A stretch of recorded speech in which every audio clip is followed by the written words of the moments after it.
Okay, welcome. Tonight we're going to speak about the halachos of Tisha B'Av. So there's a lot of halachos. So I thought we'll start with the Erev Tisha B'Av, and then we'll start talking about Tisha B'Av itself.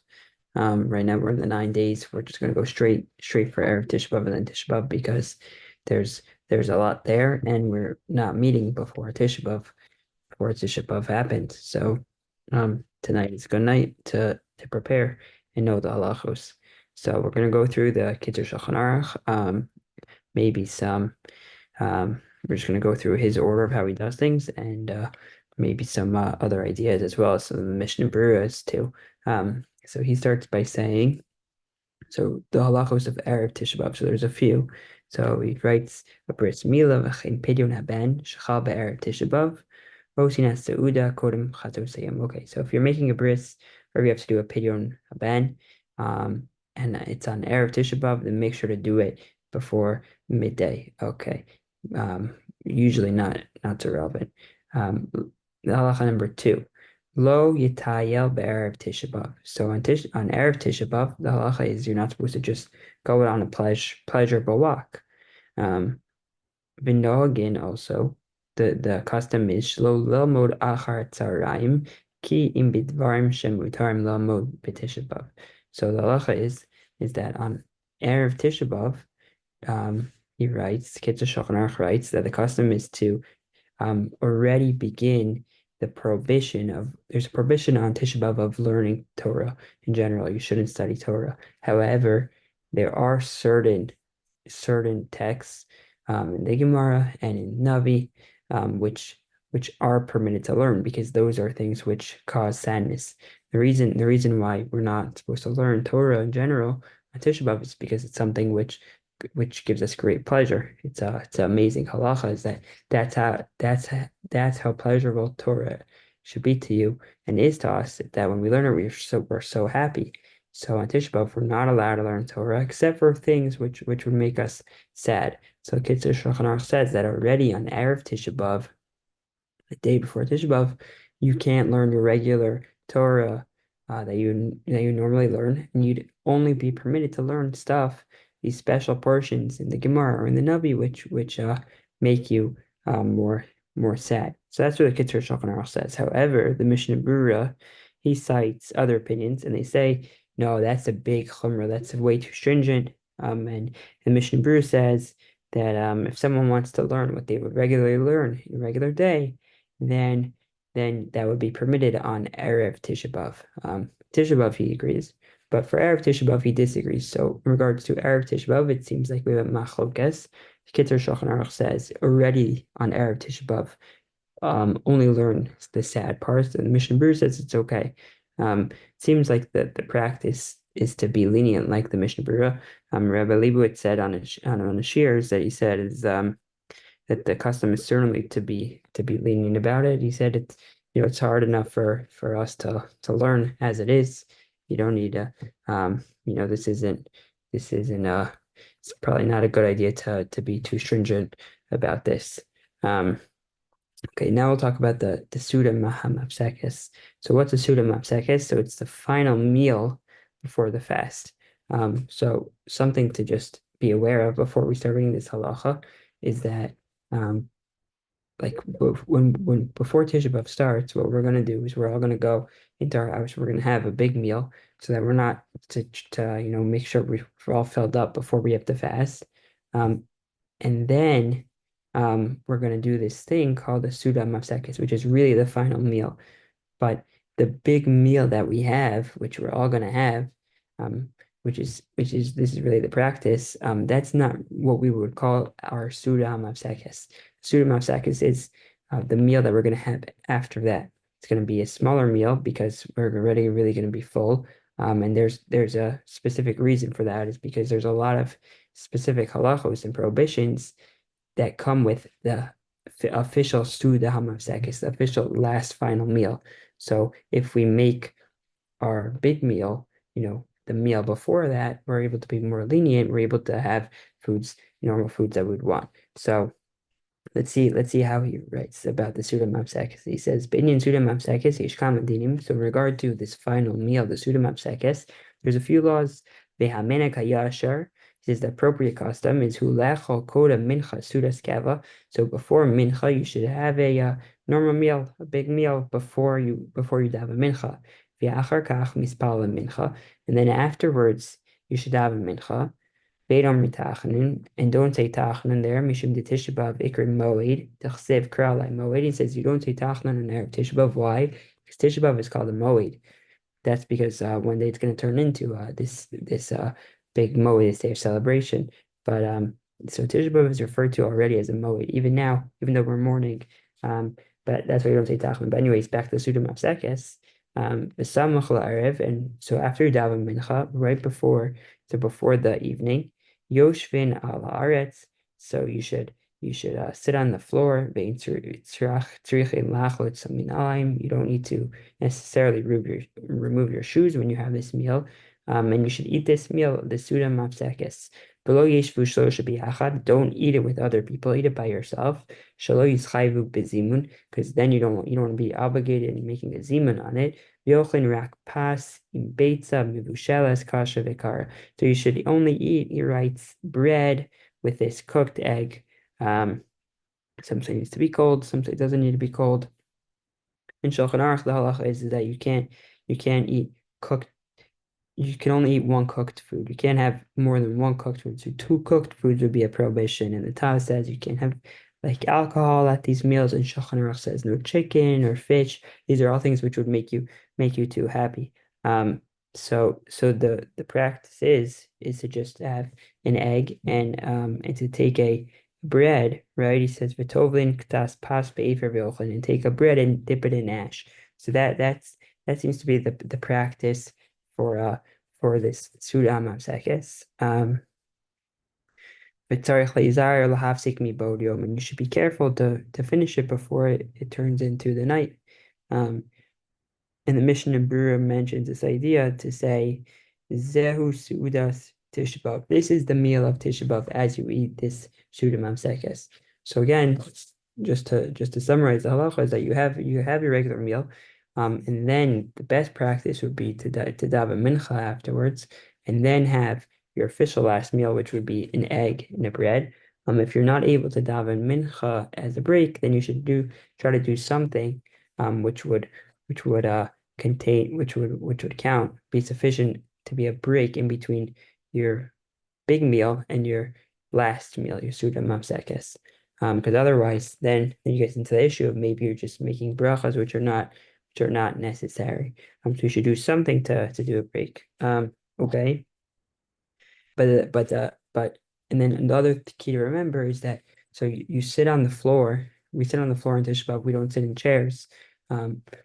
But so you're supposed to do that when you have this meal, but after you eat this meal, you're able to again sit on a chair until it gets to the evening time. That's the in-between period between the Suda Mafsekes and the official start of Tisha B'av. You can sit on a chair, but then once Tisha B'av starts, then you have to go back. Then you have to start not sitting on chairs. Okay. Then he writes also one more halacha about Erev Tisha B'av. Bein Hashmashos, once Bein Hashmashos comes after Shkia, Asr B'chol Masha, Asr B'Tisha B'av. You have then everything is prohibited, which is we're going to explain about all the prohibitions of Tisha B'av.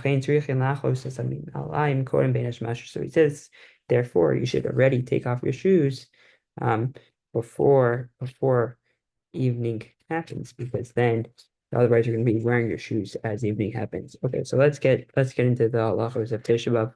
We'll do as much as we can. Arvis, who says in the evening, so you in the evening you go to shul, remove your shoes. Maybe you should even remove your shoes before you go to shul, right? Maybe even before it gets to the evening time. The practice is to remove the parochas, the covering for the Aron HaKodesh. Mishum dechsiv bitza imraso. The pasuk says, he has carried out his word, which I translate as he tore his purple cloak apart. So I guess that's an allusion, tearing the cloak. That's I guess why we remove the parochas. Muspalim arvis benachas v'derech bechi ka'avelim. So you only light one candle. You normally most shuls don't even light candles. Muspalim arvis benachas. So you should daven marv in a low voice v'derech bechi and in a tearful voice like mourners. Ve'ein omrim nachem ad machras b'mincha. So this is the machlokes among Sephardim and Ashkenazim. Do you say nachem? Do you see this extra prayer of nachem? Do you say it in all the tefillas or just in mincha? So I think Sephardim say it in all the tefillas, and Ashkenazim they just say it in mincha on the next day of Tisha B'av. So he says that's what the kids are Shulchan Aruch writes. V'achar tefillah Shemona Esrei omrim kadei shalim im tiskabel. So then after you're done with Shemona Esrei, this is all in your siddur. So you just if you have a siddur, you follow along. Usually guide you. So you say kadei shalim with tiskabel v'yoshim la'aretz. You sit on the ground, and then madlikin ktas niros. He said light a little bit of candles. Rak kadei sheyochol lomar echa v'kidu. So then we say. Echa and kinos. Ve'omrim echa ve'kinos. Gam ki benachas v'derech bechi. We see echa and the kinos with this low tearful voice. Umafsik be'echa me'ap ben kol pasuk upasuk. And you should every time you say the Balkora says the word echa, he should pause a little bit in between. Ume'at yoser ben kol echa ve'echa. And each time he says echa, you should take a longer break between each time. V'chol echa, and every time he says another echa, magbia shliach tzibur kolo ktas yoser. He should raise his voice even louder. With pasuk acharon shebechol echa omrim bekol ram. The last pasuk in all of echa, you should say it out loud. Ukshmagia la pasuk hashivenu omrim oso hakal bekol ram. Then when the entire tzibur is going to say it very loudly, then the shliach tzibur he repeats, and then they repeat. Then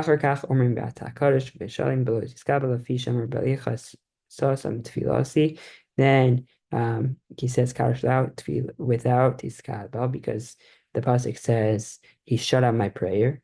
And even also the next morning. All this is in the siddur. Then he says, Gam mishu b'yachidus. Let's say you weren't able to get the shul for whatever reason, shein lo minyan, omer echa v'kinos. So you should make sure to say echa, say kinos, even if you're not able to be in minyan, even if you're not able to be in shul. So that's a relevant halacha. Yesh la'adam leitztar b'inyan mishkavo. Next halacha is that you should pain yourself a little bit in the way that you sleep. So if, for example, you're someone who likes to sleep with two pillows, so you should diminish a little bit, sleep with one pillow. So some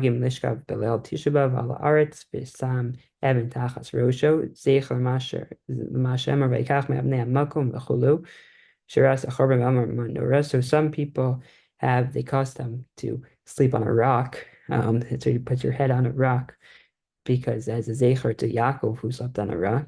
And it all depends on each person, what they can do, what they can handle. I assume most people don't put their head on a rock anymore when they sleep. But he writes the custom is if you sleep on two pillows, sleep on one. So something just a little bit less than what you normally would do. B'shachris ein manichin tefillin. So on shachris, on Tisha B'av, we don't put on tefillin. Mishum the tefillin nikrim be'er. Tefillin are called glory. V'gam ein lo shvim talis gadol mechshum dichsiv b'tzia imra. So, right, for the same reason that we removed the parochas, he quotes the same pasuk. We also don't wear a talis. Ein ela loshin talis katan below bracha. You should wear the talis katan, your regular tzitzis, without a bracha. Some say with the bracha. I looked in the Rasav Eichik Siddur just to see if they mentioned anything. They didn't even quote any bracha on of saying of putting on your talis katan. And so I assume that means that they held that you shouldn't say a bracha. But I could be wrong. Mashkiming k'tzas the basic knesses. You go to shul ve'iman liki ner tefila klal u'mispalim. Gam king benachas v'derech bechi. Okay, and then you should get to shul, and you should again daven in this tearful voice. V'sheach tzibur v'chazar. So tefila omer anenu. So Sheikh Tzibor, he should say Anenu in the Shemona Esrei. Okay, and then Ein Omen Lo Tachnan V'Lo El Archapayim Mishum Dekri Moed. And again, this halacha that we don't say Tachnan or Archapayim. Why? Because Tisha B'Av, even though it's a Saturday, it's called a Moed. And then he goes over the laning that we say.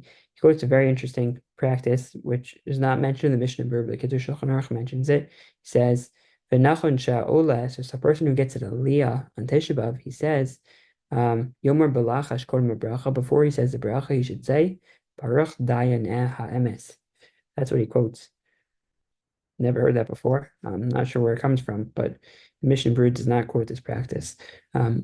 Okay. And then he says, okay, you read the Torah, and then you should read the Haftorah in the chapter of Eicha. And then he says, V'yoshim al haaretz v'amrim kinos. Then you should sit on the ground and say kinos, v'yish laharich b'hen ad samach letzarayim. So you should say with the kinos all the way up until noon. Achar kach omrim ashrei. Then you say ashrei. Ve'in omrim lemetzeach. You don't say lemetzeach. And you should, there's a couple of psukim you should skip in Uval Tzion. Which should all be in the siddur. Okay, yeah. And then he writes at the end, "V'nachon shekol echad yikra achar kach Megillas Eicha." This also, I don't think is such popular custom, but he writes it here that he says nachon, it's proper that after Shachris too, after you finished saying all your kinos, you should again read the Megillah Veicha, meaning just like on Purim that we do Megillah in the night and we do Megillah in the day. So he seems to be mentioning the same thing. He didn't say it's obligated, but he says it's proper that you should read Eicha again in the day. Okay. So then you quote to halacha im yish ava ba'ir. Says, let's say, what if someone is a mourner in town? He says, holech beis hakneses balayla v'gam b'yom ad sheach mekinos muter lo lalus l'torah lekos avtara shari kulam avelim him. So he says that if someone's a mourner, maybe normally we wouldn't permit him during the first 3 days of his mourning to go to shul. But now we're all mourners on Tisha B'Av, so it's permitted, and you should even get an aliyah. So those halachas are up for dispute. Some poskim say he shouldn't go to shul during the first 3 days. The Mishnah Berurah doesn't mention this idea about him getting able to get called up to the Torah, say Haftorah, but it just mentioned it because it's this idea that we're all mourners on Tisha B'Av, so it is equating someone who's a mourner to all of us on the day of Tisha B'Av. Then he writes, Divrei Torah misamchem esalev, shenemar pekudei Hashem yisharim misamchei lev. So learning Torah makes one happy. V'lachin, therefore, asur b'Tisha B'Av lamod Torah. Therefore, on Tisha B'Av, it's prohibited to learn Torah, ki midvarim shema'at v'mes libo, except for things which cause one to be sad. Get going. So he lists what are you allowed to read? B'sefer Yirmiyah b'dvar maraim shabo. You're allowed to read Yirmiyah in the sad things in that sefer. Psukim nechama shabo. But if in Yirmiyah it has some psukim which are comforting. So he says Yidalek, you should skip those. And also the punishments that the other nations are going to get, you should skip. You could learn Sefer Beav, Midrash Eicha, the Midrash about Eicha, Uvigemar Perak Elu Megalchen. So you can learn the Perak of Elu Megalchen, that's in Moed Katan, about Avelis, the Meir B'dinei Avel Menuda, and you can read, which are halachos about an Avel, or someone who's excommunicated, Uva Agada Perak Nizak, and you could learn the Agadata sections of Gittin, which talks about the destruction of the Beis HaMikdash. Yerushalmi Sof Maseches Tainis the Mayim Yechorba, because those are talking about the destruction. But even these things which is permitted for you to learn, you shouldn't get too deep into it, because that makes somebody happy. In a discussion, can you teach to a child, or can you even have a program? Can you do any shir in public which relate to Torah? Soloveitchik was supposedly machmir about this, but Rabbi Leibowitz said that he said again that most of these things that come up, we're usually pretty lenient about them because the alternative for a lot of people is going to be thinking about other things which don't have to do with Avelis, we don't have to do with mourning, and they're gonna get distracted by other things. If the choices are to go to Shir, which talks about Tisha B'Av even in public, versus someone turning on the baseball game. So that's a pretty obvious choice that we make. Mutter likros kol seder hayom. So there's parts of davening which have like learning in it, like Ezu Mikoma. That's part people say that in the morning. So that's Mishnayos. So you're allowed to say that. That's part of the normal tefillah. Um, Okay, and then he has this discussion about people who may be permitted not to fast. It says ubaros, umenikos, pregnant nursing women, even though even if it's very painful for them, it says they should still fast. But he says, of course, if it's going to be very dangerous to them, then they should not. Um, yeah, so all these questions, it's proper for a person to ask their rabbi what they think about them fasting or not. So that would be there. The next halacha is rechita, so washing asura bein becham and bein mitzoni. So it's prohibited to wash yourselves whether in cold water or hot water. V'afil lahoshid etzbo l'soch hamayim, even to stick your finger into water, asur. Beinu asura rak rechita shaltaynik. But he says the only type of washing which is prohibited is a washing which gives you pleasure. About shalolet, but let's say you're washing not because of pleasure, rather you just have something on your hands. So that's mutter. Vilachein says rochet yadav b'shachris. You can wash your hands in the morning. Vizar shelo yerchatz raketz bosav. You should just make sure just to wash your fingers up to your knuckles. Shezeu ikar rechita b'shachris mipnei sherech rashor al etzbos. Because there's a spirit which remains on your fingers, so you should just wash up to your knuckles. Lachar shenigna k'tzas v'dayin lachos k'tzas marvin aleinav. So after you wipe it off, but it's still a teeny bit wet. You can put over your eyes to a little bit wash your face. But again, if your eyes are like they're very dirty, then you can just wash it out normally. You don't need to be worried. Right? Again, if your hands are dirty, just wash your hands, then that's okay. It's only washing which is pleasurable, which is going to be prohibited. And so too, if you went to the bathroom, you can wash your hands normally, although Mishnah Berurah says you should still wash your hands only until your knuckles. Fine. Next, um, Nashim Shalos, let's say a woman or a man is cooking, and they need to wash the foods mutaros. That's permitted. Because when you're washing those foods, you're not trying to wash your hands. Your hands might get some water on you, but you're not trying to wash your hands, you're trying to wash the food. Mitzvah. So then he has this halacha. Let's say you're going to get wet as you're walking. So that also too. That's if that's not your intention. Like it's raining outside, so your hands might get wet. Yeah, but you're not trying to wash your hands. So of course that's going to be permitted. Okay. And then he quotes this. The halacha is that a woman shouldn't go to the mikvah on Tisha B'Av, because there's a prohibition on marital relations on Tisha B'Av. So even though that's not a pleasurable washing, it's still prohibited. And then the next halacha is sicha. Sicha means applying cream to yourself. Gam kein eina surah ela shaltanik. That's only prohibited. So that's prohibited to anoint yourself, but only if it's done out of pleasure. But if it's something that a medical thing that is seemingly permitted. He says explicitly, a person who has pimples or needs it for other medical treatment, so mutter laso, he may apply cream or ointment. So there's a discussion. What about deodorant? So deodorant is that pleasure? Not really, but is it is it a medical thing? Is it, are you taking care of a medical thing? Maybe yes, maybe no. So some poskim want to prohibit deodorant. Um, Others are more lenient and they say no, it's okay. Rabbi Leibowitz said deodorant is allowed and definitely encouraged, especially in the summertime on Tisha B'av. Those were his words.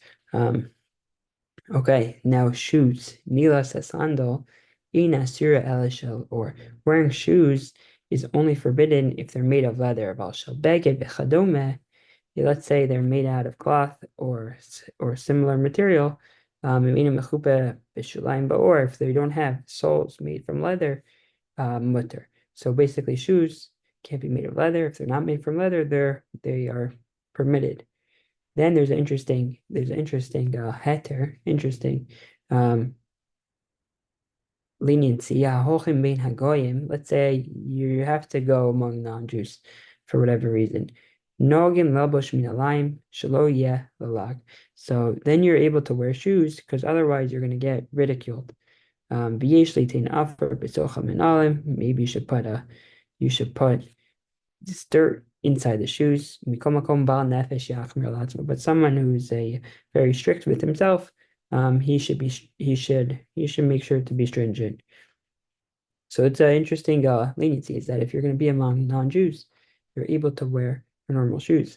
I think that nowadays that it's pretty easy to find shoes that are not leather, which also would be appropriate for you to wear, let's say, if you need to go to work. It wouldn't be such a big deal. The Chachmas Adam interestingly writes that there's no that young children they don't need to be stringent at all about wearing non-leather shoes. They could wear leather shoes.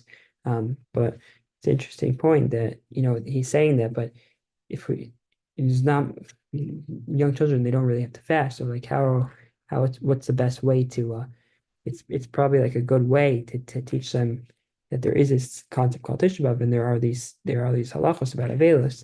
So, but the Chachmas Adam says young children can wear leather shoes. Obviously, he writes, the Kitzur Shulchan writes, but if you're walking on a very far path, keeping shu torach gadol, since that's a hard thing. Then you can wear your normal shoes if you're going to be walking very long way. But once you get to the city, then you have to take off your shoes. But if you're riding in a vehicle, then you should take off the leather shoes. Tash Mishamita, the next halacha, the marital relations, aser is prohibited. And one should be strict even about touching. Then there's another halacha. I guess we'll finish with one more. Yeah, let's just do two more halachas. So the next halacha is aser lishal b'shalom chaver b'Tisha B'av. So you're forbidden to greet your neighbor on Tisha B'av. Even to say good morning or similar greeting is prohibited. So let's say someone doesn't know this or a non-Jew. He says good morning to you. So you can answer him in like a low voice, so that they don't get angry with you. So that's a halacha that a lot of people don't know, that you're not supposed to greet people. So if someone's going to say hi to you, be very rude not to say hello back or good morning back. So you're able to do it, just maybe don't initiate or do it, answer in like a soft way. Use your brain a little bit with this one. And Mission Brewer writes, actually, you should, if there's somebody who doesn't know the halacha, he says probably they would want to know it. So you should just inform them. You should say, yeah, actually, thank you for the good morning wishes. Actually, you should know we don't really we try to avoid greeting each other on Tisha B'av. And then one more final halacha is that binyan malacha. So in regard to work, anu nahagin shekol malacha sheish bo shir k'tzas. So it's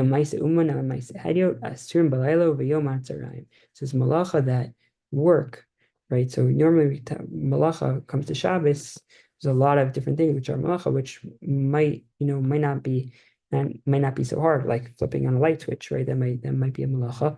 We definitely don't do it on Shabbos. So is that even prohibited on Tisha B'Av until noon? So he said it needs to be something which is shiroi k'tzas, which is a work which requires a little bit of time. About dvarim she'ein bo shihoi, but something which requires no time at all. Could go on halakas niros, lighting a candle, ukshira, tying a knot, chayotze bo, mutter. That's permitted right away. But something which requires a little bit more effort, that's going to be prohibited until you get to noon. Ulachar tzarayim, but after noon, osing kol hamalachos. Then you could do all the different malacha. B'chei maso matan.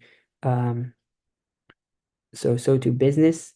Noagin lesser kodem tzarayim. So that is also the practice is to prohibit that after noon. Ulachar tzarayim matirim, but after noon it is permitted. Mission Brew says it's best not to get involved in your business. And the Kiddush continues, someone